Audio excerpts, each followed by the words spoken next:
Remember, I have discussed about propaganda in one class. Okay, so I will continue with propaganda again. So, how propaganda is different from persuasion. This is very important to understand.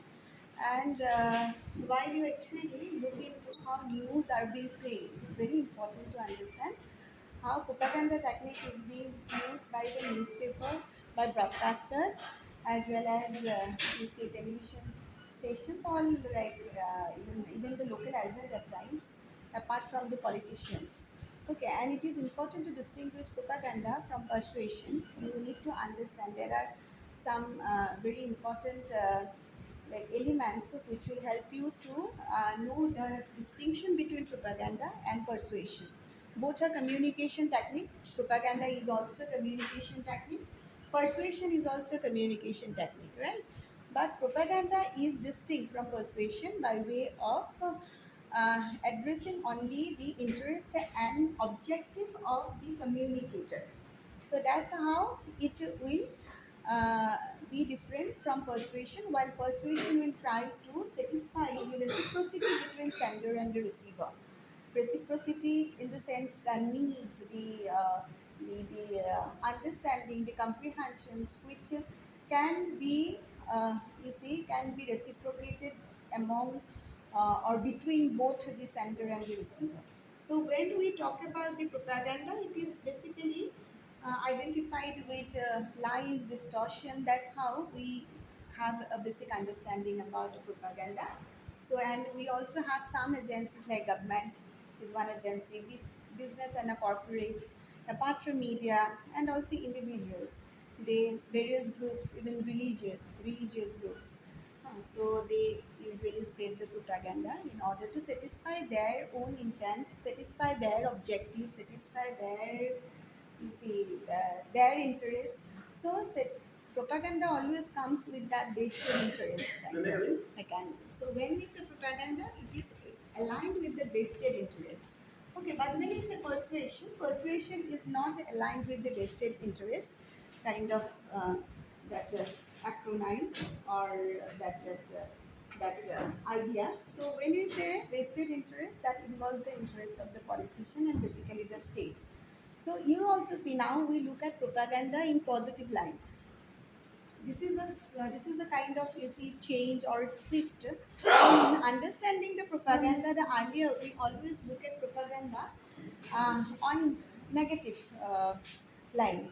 Okay, so propaganda is something very negative, lead to distort the facts, even lead to deception. But now we look at propaganda as a positive concept. Propaganda itself is a very positive concept which will help you to even understand the social ills better. So this is also a kind of understanding which is not developed in the East. This is the kind of understanding developed in the West. So West, especially the Germany and even in Sweden, they try to look at propaganda in the positive line to have a proper understanding of social issues, have a proper understanding of health issues. Okay, so it is hence it is also important whether they are talking about persuasion or they are talking about propaganda. Okay, so when you say persuasion again, perhaps you have already learned a bit about persuasive motive. When you say persuasion, persuasive motive, it is all about accomplishing a communication which is highly facilitating between the sender and the receiver. So in the very when first semester you have learned about those communication details. That communication deals with certain purposes, right? So that purposes has been satisfied most of the time on the sender's end. But at the same time, when you look at the Psalms model of communication, that will help us to understand the propaganda only, not the persuasion. The very Psalms model, Wilbur Psalms model of communications and sending a message to a receiver through a channel, help us to understand only the propaganda.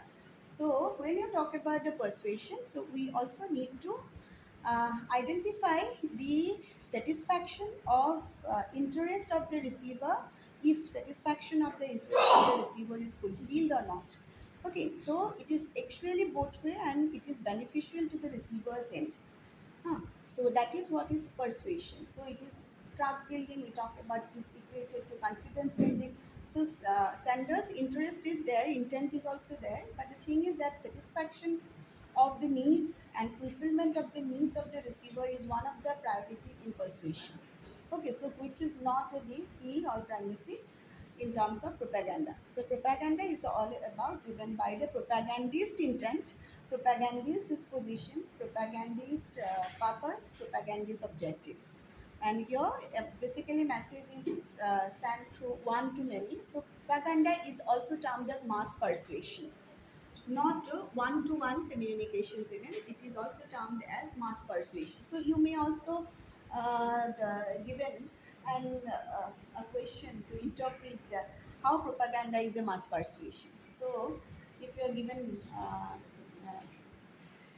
uh, a question on interpreting propaganda as a mass persuasion, you need to know the difference. Okay. And most of the time, propaganda is also equated with sub propaganda. When you say sub propaganda, that is basically the facilitative communication.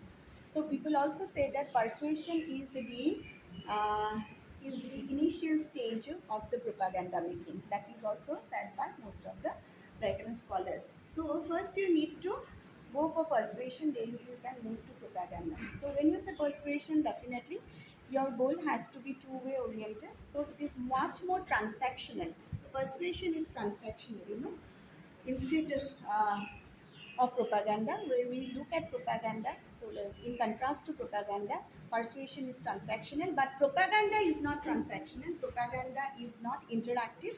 It is a one-to-many communication, and it is a mass persuasion.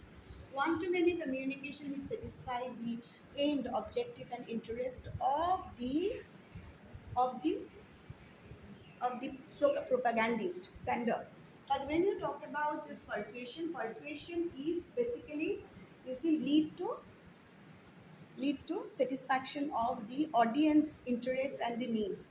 So facilitative communication is such, when you talk about public diplomacy, it's somehow a kind of facilitative communication. So propaganda and sub-propaganda. So these are some of the conceptual understanding of propaganda. Okay. So propaganda, we also have sub-propaganda, propaganda, and then we have persuasive communication. Okay, so propaganda you understood. Then sub-propaganda is a facilitative communication, and many times scholars equate sub-propaganda with persuasion.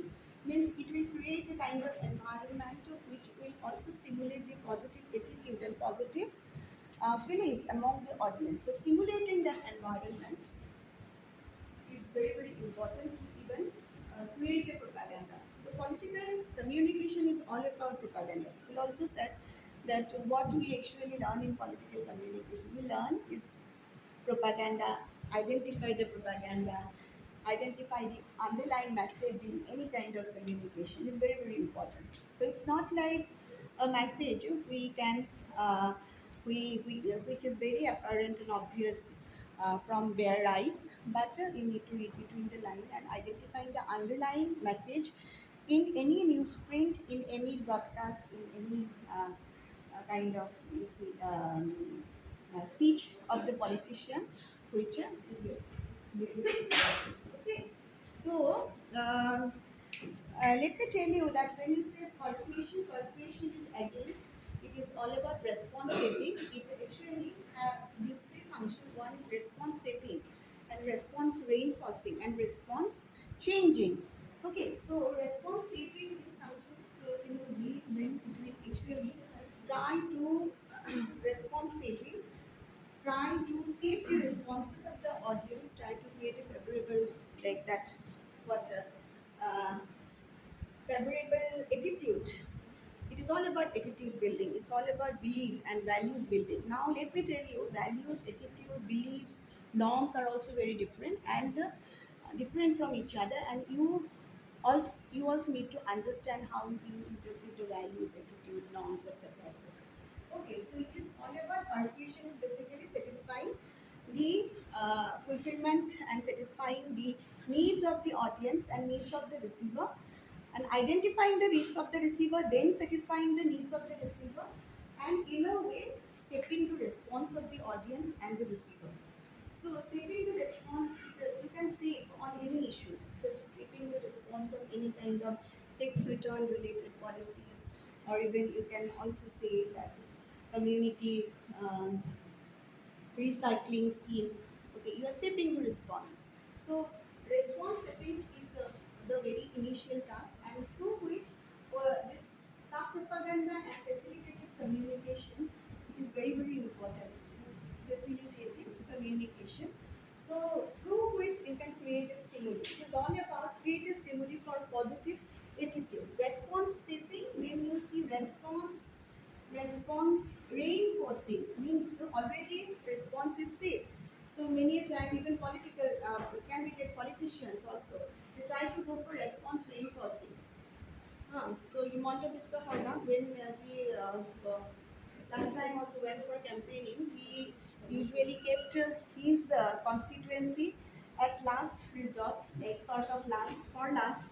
He carried out campaign in different parts of Assam, and then he went to his their constituency, and also reinforced the same thing again and again, and somehow in a way in order to create a response reinforcing, so you need to create reputation.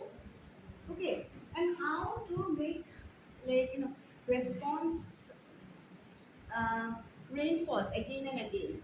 Certain message has to repeat again and again, and that has been repeated by the politicians. I'm not telling you that you go for, but identify that there are some messages. It is also repeating again and again in order to reinforcing the response. Okay, so you may also come up with any example in terms of response reinforcing. You can also cite some example and response altering in terms of even not limited to voters' perception. I'm telling you, not limited to voters' perception. When you talk about response, you see shaping, reinforcing, and altering or changing. In that case, you need to understand the underlying behavior of the masses. So when you talk about the persuasion, facilitative communication and propaganda is basically carried out through even exhibitions and even this demonstration, even through film, through news press, through press release. These are all facilitative communication. Facilitative communication is also very important to even try to inject with the propaganda. So propaganda is not two-way; it is a one-way, one-to-many communication, like it's a mass persuasion. You said. So persuasion is the initial stage to even reach to propaganda. That. Okay, and facilitative communication is to create that response and to alter that response and to reinforce that existing response. Is very important to understand that way. So now when you talk about, you see, persuasion, it is all about changing and altering the value system, changing and altering the belief system. So value and beliefs are different, no? Value is also, it is also a standard benchmark for a behavior, right? But when you talk about your belief is basically, it is also interlinkage between two variables or interlinkage between, you see, two aspects in your real life. Two aspects. I believe that close should be that hostel gate should be closed by 8 p.m. or 10 p.m. at night. I believe that hostel gate should be closed at 10 p.m. at night. So I believe two component is there. No, hostel gate should be closed. So variables are there. Gate should be closed. So you are also linking two aspect which is uh, experienced by you in real life. So that is what is a basic belief, not value, belief. So belief is linking, interconnecting. So your predisposed mind. So you can predispose mind and the reality that you have experienced. So that is your belief, right? So in order to turn belief to a value, so you need to have that exposure for a long period of time. Okay, because that has been a standard benchmark for defining your value, because value is always perceptive, right? Some value, you carry some value, honesty, so that is a value of yours. Sensitivity is a value of yours, right? So this is a kind of benchmark. This is also a standard, that perspective. or very standard perspective of how you are, right? So that is very important to understand how propaganda usually works, and it triggers messages into the minds of the audience. So it changed, altered the values. So when we talk about altering the response, means altering the values actually. Altering the values is very, very difficult. But you can actually change the belief. Okay, so I believe, but that my belief could also be changed. But my values is something again that also comes from my attitude, and it is also linked to my behavior. So attitude is something readiness to carry out an action, readiness to even respond to an actions, any action, course of action, any idea. So readiness to respond, readiness to accept, you may say readiness to adopt any kind of idea. So that is attitude. For a long period of time, you have been associated with the belief, and that has already saved your attitude, saved your values. Attitude to any personality, attitude towards any action, any object, anything. So your attitude. Okay, so that is important. Persuasion is all about altering the attitude, values, as well as belief and behavior. Behavior is like, at the topmost, because in order to change the behavior, so you have to study person for a long period of time, and first you need to study the underlying belief system of that person in order to create a response change and response even reinforce and response shaping. Then will come for response reinforcing. Means you need to create influence that person, influence any person. You need to study the existing behavior, existing prejudice, work on it first. You go with that prejudice, go with that belief system. Then we try to gradually alter that particular belief system. Okay, so you work on the existing belief system, then you gradually you are injecting your line of perspectives and point of view. That's how persuaders usually do, and try to alter the mindset of the audience or the receiver. Okay, so you usually see that this is the way they usually carry out the persuaders, or you say propagandists. They carry out various messages. We might have several examples. In the last class also we have dealt with a few elements of propaganda, right? That's how also you can try to distinguish propaganda from persuasion. Those elements I have already discussed with you. Element number one is name calling. That is usually done by politicians. Name calling, calling someone bastard, calling someone even pappu, calling someone, you see, terrorist, calling someone, you say, queer. Okay, so it is experienced by us also in our day-to-day life. Okay, so name calling without having any sufficient proof, you are making anyone convicted. We do not have any kind of sufficient proof. So if you go by logical way, legal way, you will definitely look for conviction, some kind of proof, evidence. But without having any kind of evidence and proof, you are calling someone. You are convicting, making any person convicted. Okay, so that is known as name calling. It's a kind of propaganda technique. No logical proof is there, no substance is there. You are simply terming him. If you are also, why you are calling him on the basis of someone, suppose nowadays we also talk about body shaming. No? Body shaming is again, it is also an issue. People also say someone moti moti mota mota, like that way. No? This is also kind of name calling, fall into the name calling when you appeal to the hate and prejudices. Earlier we also call someone as moti and the mota. So this is a way to show our affection, but that is different. Our way to show our affection to someone, and people also love someone. You call me moti, I love, because the way you say that is okay for me. I have accepted. But there are also ways which is derogatory, right? So that is again a propaganda tactic. Not necessarily that this kind of technique can only be used, or technique may be used by politicians. It has been, these techniques have been used by every like, individual, even a group in our day-to-day life, in order to denigrate. There is a purpose behind it also, that you may also call it a competitive or whatever.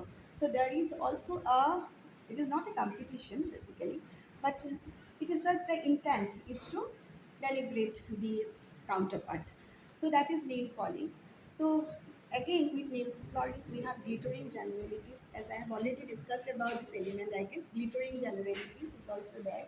Suppose glittering generalities is there, which we could not even, like, the certain words we usually use, we could not break it down, we could not interpret it in a very obvious way. Glittering generalities. In the name of nation, I am doing it. Nation wants to know is a glittering generalities. So nation wants to know at the same time. In the name of nation, you are glittering generalities is also there. So in the name of Bharat Mata, we are doing that is also kind of glittering generalities, because it is very difficult to interpret it. Democracy itself is the glittering generalities when you say, because it's also tries, like it is getting deviated to mobocracy at the same time.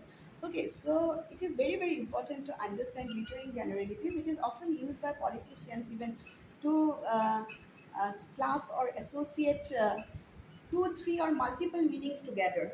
Huh. In if there's utter democracy, so people will always, like, love it, and they get lot of clamor from people because they look for democracy. In democracy, there are so many values associated. Like when you talk about democracy, you have to talk about justice, harmony, liberty, equality, fundamental rights. So many values are there. Rights is a value, justice is a value. We talk about liberty, equality. So we need to understand its values. But democracy is there. That is also one glittering generality in that way. Okay. So we also have that this testimonials, and testimonials have been used. You also know, I have discussed about it, right? Testimonials, when you actually use the control authority of the person, control authority and esteem of the person to impose your message and impose your values on the counterpart, on the audience. So that is testimonials. Plain folk is also there. I have discussed. Card staking is one. Hmm. Card staking, that is also another propaganda technique. So I perhaps I have discussed about this very technique. So these are the techniques through which you actually see propagandists usually propagate the messages. Now propaganda can be black propaganda, it can be white propaganda, it can be grey propaganda. So we can also have a distinction of propaganda. Black propaganda is basically a secret propaganda, black white propaganda, and most of the persuasive messages are basically white propaganda because they fall under the information management. We call about information management. Have you information, when you say information management or information communication itself is also termed as a persuasive communication, because your intent is to inform the audience, instruct and educate the audience. So information management and not properly it is known information communication management is set. So you usually communicate information related to foreign policy, domestic policy, or that's how you manage even foreign and domestic policy, and create an understanding about foreign and domestic policy. This is what is information management. But most of the information management fall under information communication management fall under this white propaganda, and that is called that is persuasion at the same time. And this is basically uh, tell you, or tell you the accuracy of the source, which is correct, and source can be identified properly. Message which is being disseminated and transmitted is also very accurate. So you do not have any kind of confusions, and you don't have any grounds even to question the intent of the propagandist there. White, in terms of white propaganda. Okay. So black propaganda is a covert propaganda. Basically, it is used during wartime. This black propaganda, covert propaganda is used during the wartime. There is called wartime propaganda and peacetime propaganda. Okay, so peacetime propaganda is usually carried, and we have been exposed to it on a regular basis. Is all our white propaganda in order to even elevate the status of one party, elevate the status to maintain the status quo basically. So peacetime propagandas are being, like, spread and even injected into the minds. So that is there. But when you talk about the black propaganda, that is covert propaganda. One is covert and covert propaganda. So black is covert propaganda, wartime propaganda, where source is not known.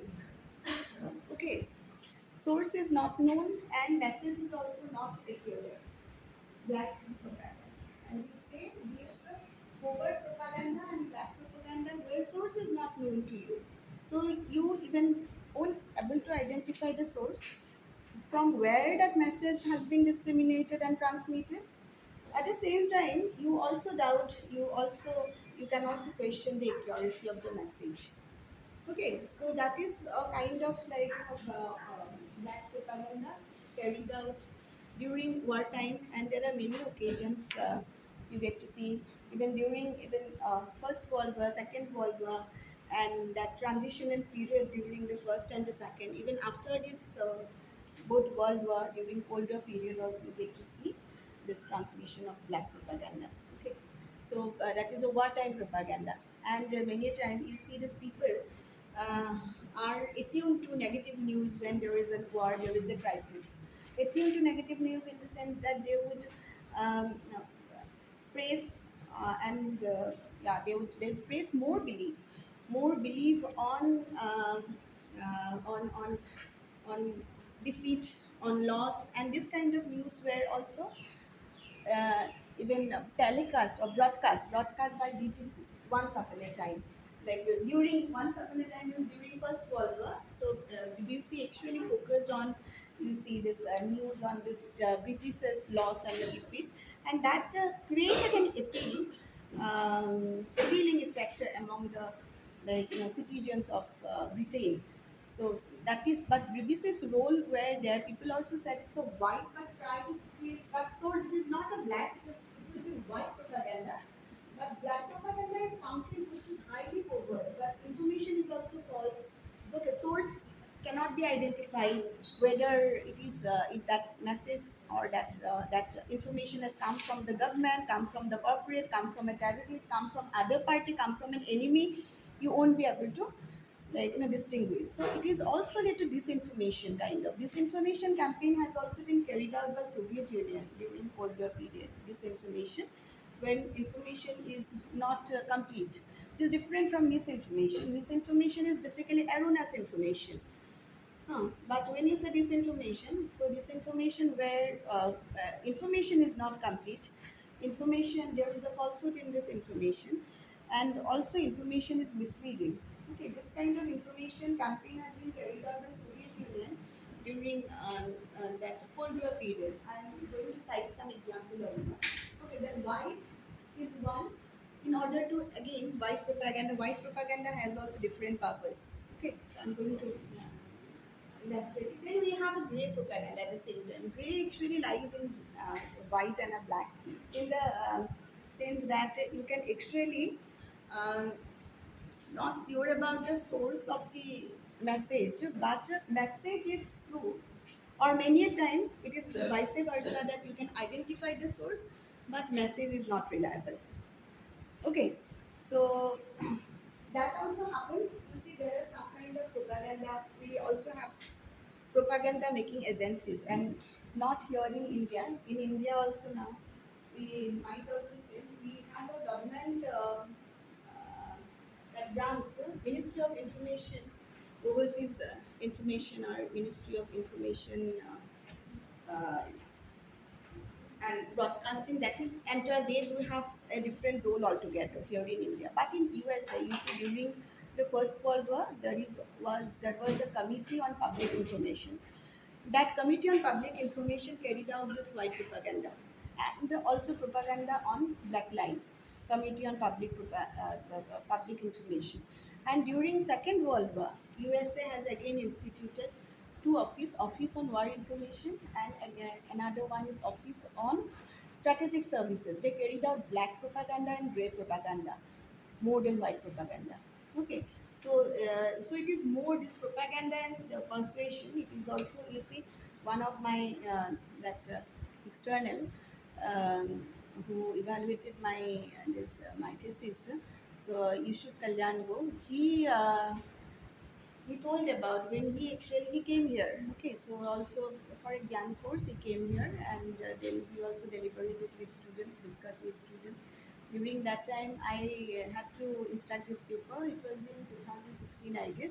So he mentioned about whatever is there in our course content, regarding electoral politics, regarding even like identity politics, something which is very alien to the people belonging to USA.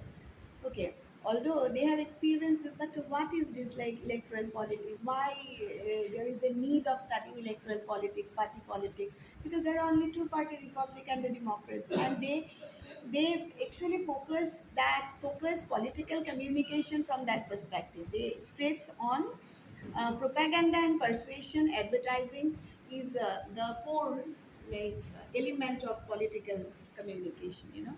So he is the one. He said that okay, this one because what he experienced during that period. He also said so. U.S. Office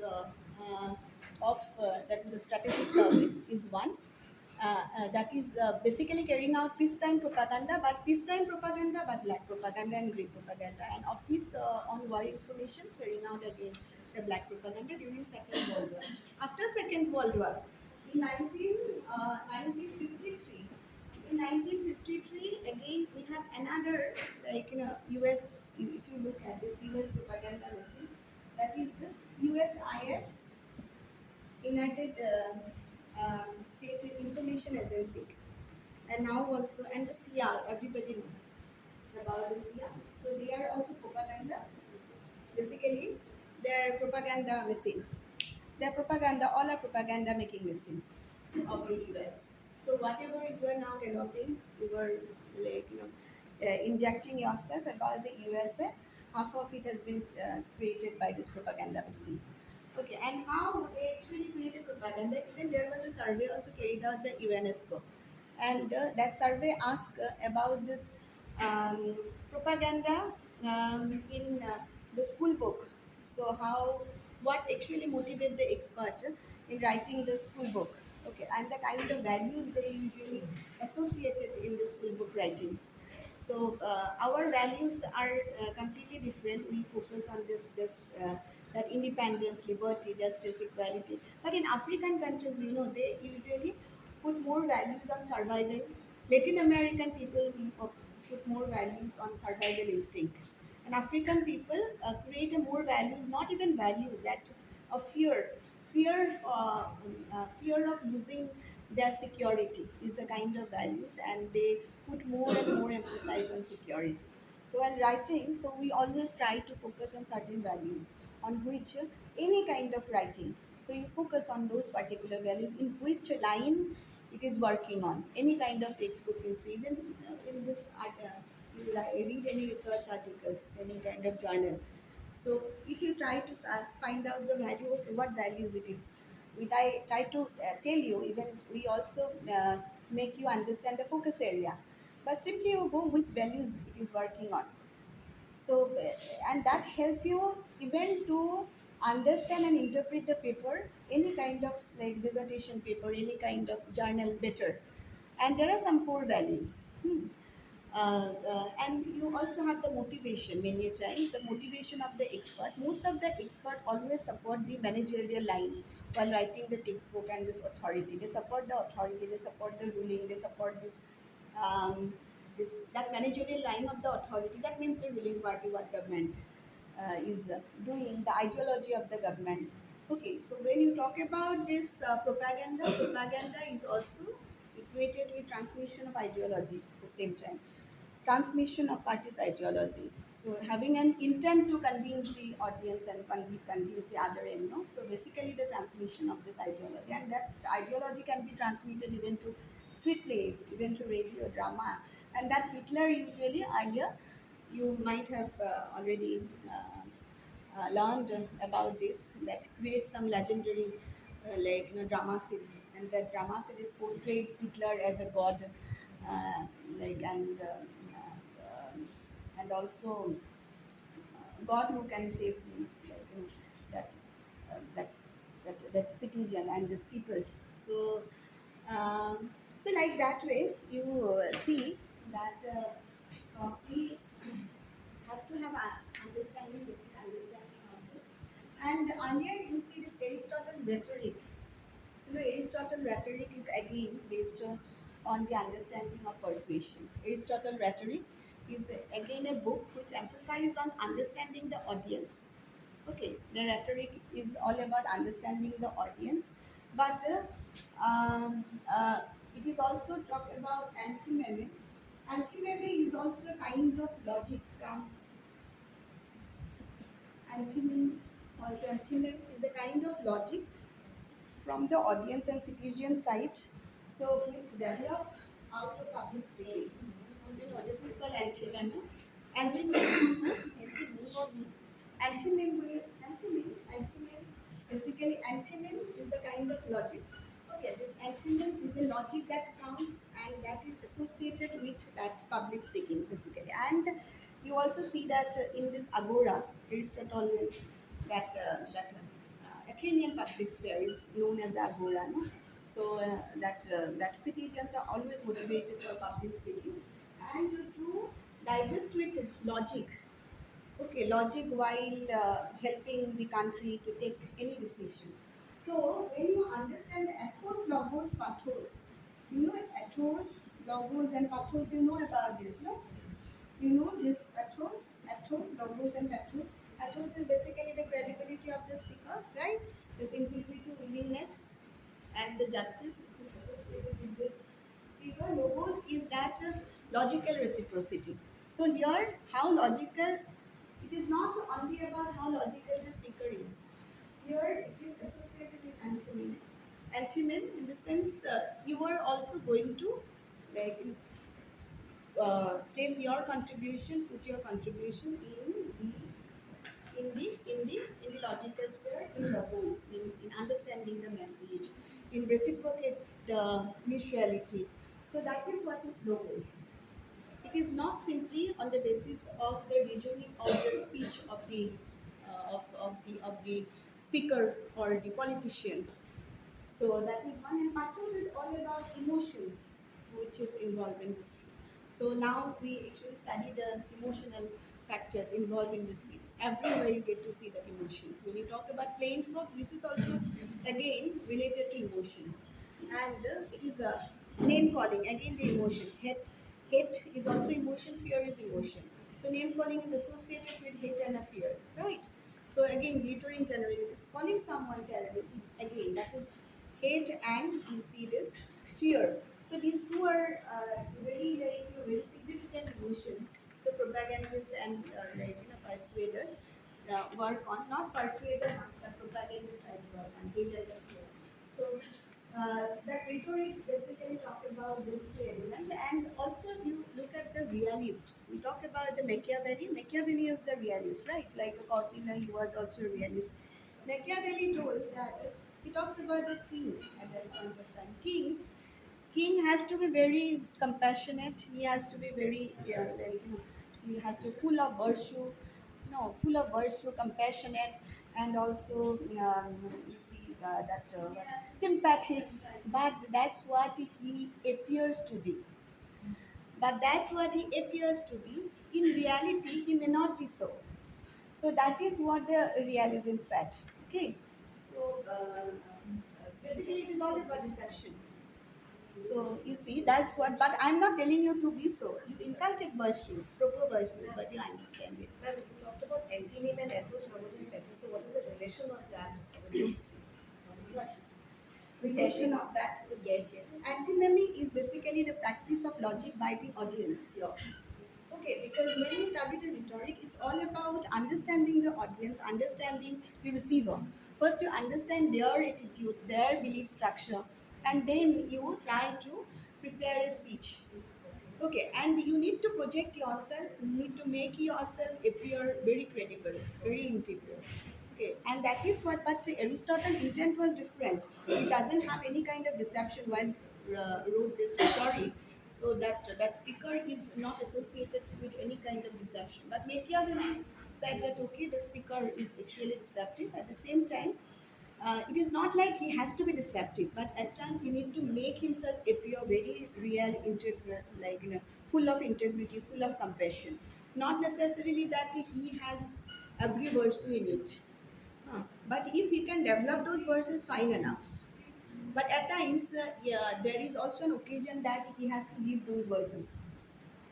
So if he has developed his verses, he cannot even able to sustain it. But there is a time, because when there is a time, he needs to sacrifice those virtues when there is a war time. Okay, so that is one thing.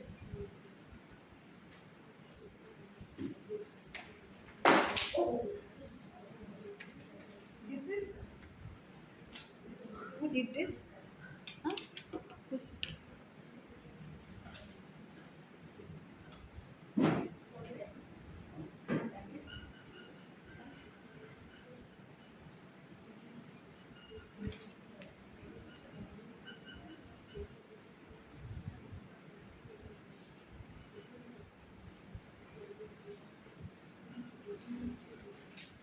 you should not keep your phone like this way. Never know.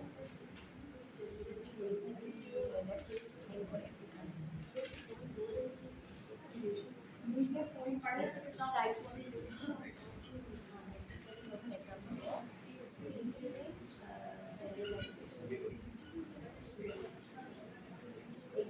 And you actually see that is also age. We talk about biological warfare, psychological warfare, right? So we talk about biological and psychological warfare.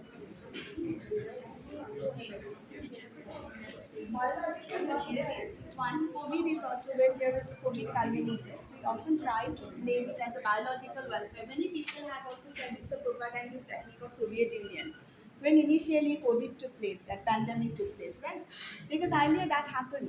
There are many occasions where we see that radio Hungary, that is also, you see, radio free Hungary, and then radio free Europe,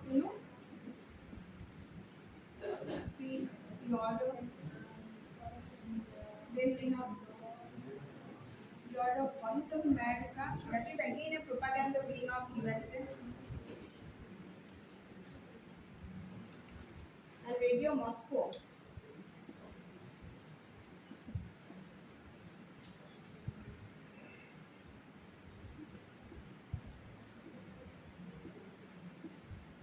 That's the Soviet. And Radio Free Asia.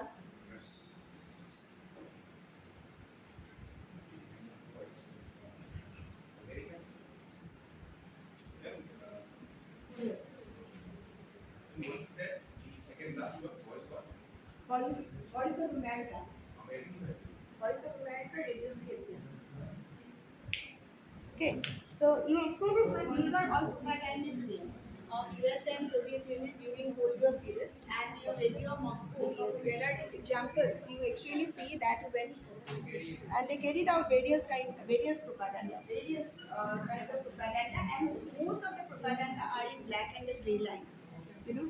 And also Nazis also carried propaganda. There is also one broadcasting station, that is a New English Broadcasting Station, which was instituted by Germany during Nazi regime, and that too in Britain, and that was run by those discontent British. Okay, that was a kind of the underground radio station run by the discontent British people, and the Nazi actually exploited the emotions and fear and hatred of those discontent British, and they ran the radio stations and try to create a kind of stimuli in favor of positive stimuli in favor of Germany. So that New English Broadcasting Station, that again it was a black propaganda. Okay, part of black propaganda. It was run by discontent British. It was not run by, Nazi instituted it. That's the underground radio station. And in Radio Moscow, you also see there are certain examples. I'd like to cite in Budapest, there was a revolution against the communist government during Cold War in 1984, 85, I guess. So there is a revolution that lead to clamor of overthrowing the communist government in Budapest, and also Soviet Union. Following that, Soviet Union has also, you say that carried and lead a troop to that squelch that revolution, which is against the communist government. But you also see that Radio Hungary, Radio Free Hungary, it was basically a Soviet propaganda wing, and how it has spread message, that it has spread a message, and it broadcasted a message that has also mentioned about the harsh attitude of Soviet on the population at the same time, and calling USA to make a free world. Okay, and the kind of you see negative propaganda against the Soviet government, but it will give a effect. Ultimate effect is that consequence is that Soviet was ultimately that communist government was not even overthrown. That revolution has been also repelled. It actually showed that the effort of the revolutionists to overthrow the communist regime has been dispelled. Okay, so any kind of revolution or even see rebellion against the communist government will also be dispelled. So ease of no use. Like that kind of propaganda has been displayed by Radio Free Hungary during 1985, when there is revolution against overthrowing the Moscow. And later it was known that it was actually carried out by Russian government. So every time you get to see there are masses against free world, liberating world from the communist regime. So ultimately you find that message come from the Soviet government. That is the own cell, the propaganda cell. So that was a kind of that propaganda. When the Soviet even invaded this Afghan, when Afghanistan, then also it showed a documentary in these televisions that this Afghanistan rebellion cannot be killed. That documentary, it was actually sponsored by this Russian government, but that source was not even revealed. That it was made by Russian government, sponsored by Russian government. But the rebellion in the Afghan cannot be quelled or cannot be killed. So basically, Soviet Afghanistan invaded the Afghanistan, and that was made by that was entirely part of black propaganda on Russian government. There is another example that that was Cuba invention that is related to there in 1967 and 68. Cuba invention of USA, when USA also denied its connection with the CIA. Okay, and also Radio Free Europe has been carrying out various broadcasts, but it denying its connection with the CIA at the same time, and they carried out a campaign that is called that is fund raising campaign. Yeah, they carried out a fundraising campaign to even tell that that broadcast, that even radio station is free from the government pressure or free from any kind of government accolade or even sponsors. So said that it is based on the truth dollar. This is called truth dollar. So that is basically just to show, it is again a kind of a deceptive move to show that okay, we are raising fund, we are running by voluntary contribution, and we are running from voluntary contribution, but basically they do have a connection with the CIA, but that connection is not projected, is not going to be told. So in that way, it is actually a part of grey propaganda, because messages has been raised against US at times, okay, and denying the connection, and sometimes some messages are in favor of the US. So you never know. So who is doing it? But basically, there is while that during that point of time, there were that two Cold War bloc, they were instigated this kind of message. Yeah.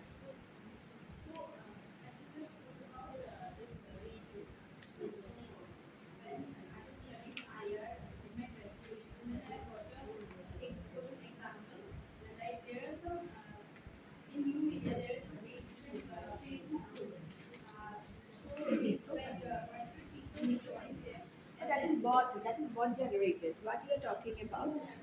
What? Sorry.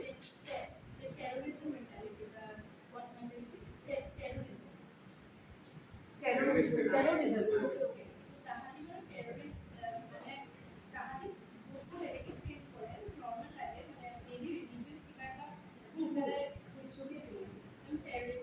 Oh, terrorism. That's right.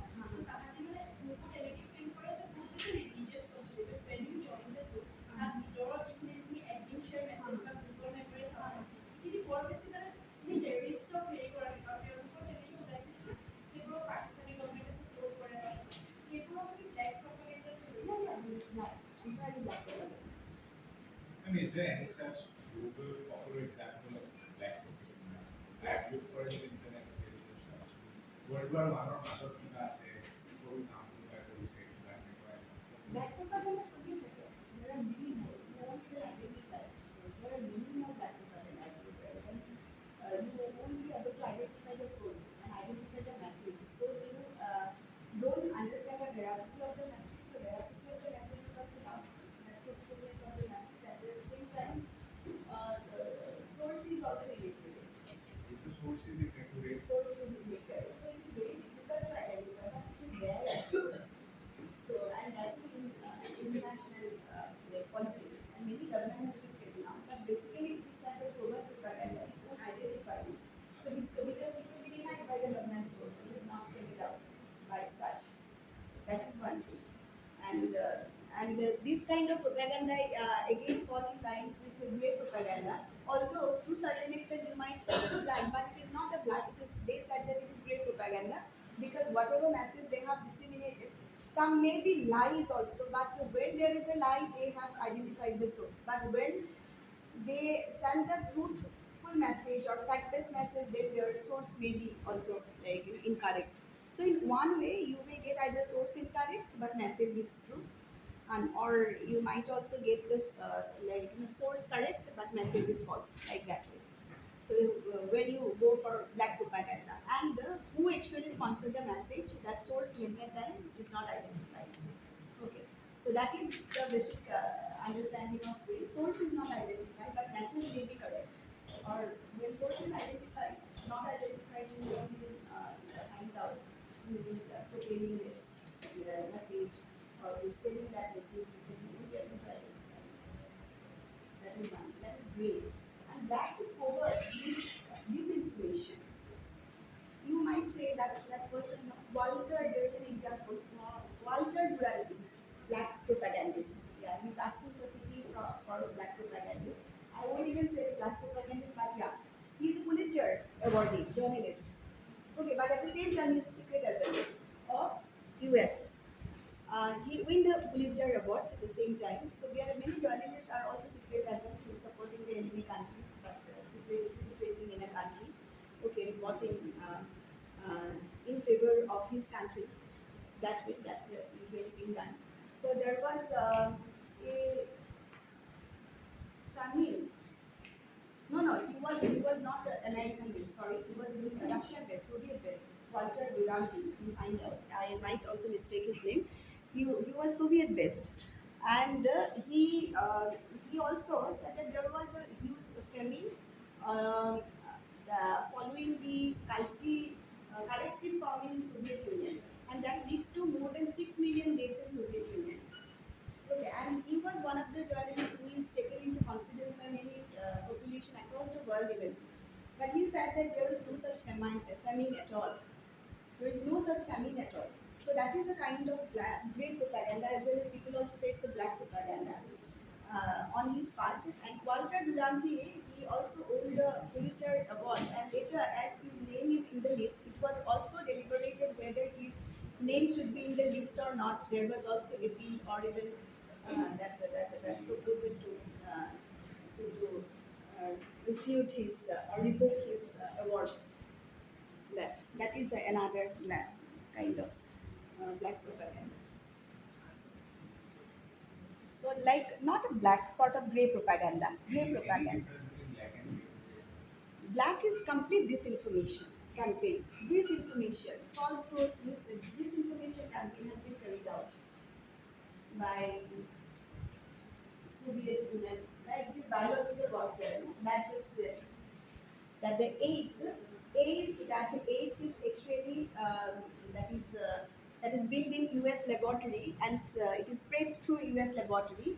That is a message which was also like published in one of the Soviet newspaper, Literashaya Gazeta.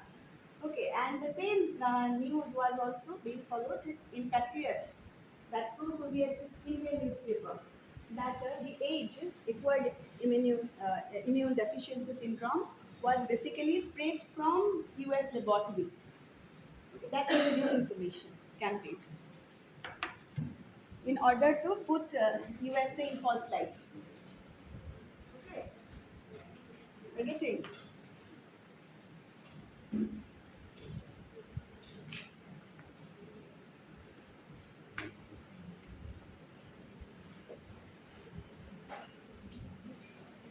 That is a black propaganda at the same time. You're getting it? Yes. Huh? And Yeah. also like there was this sensationalism that COVID spread from China. Yeah, yeah. So which kind of propaganda? Will that follow?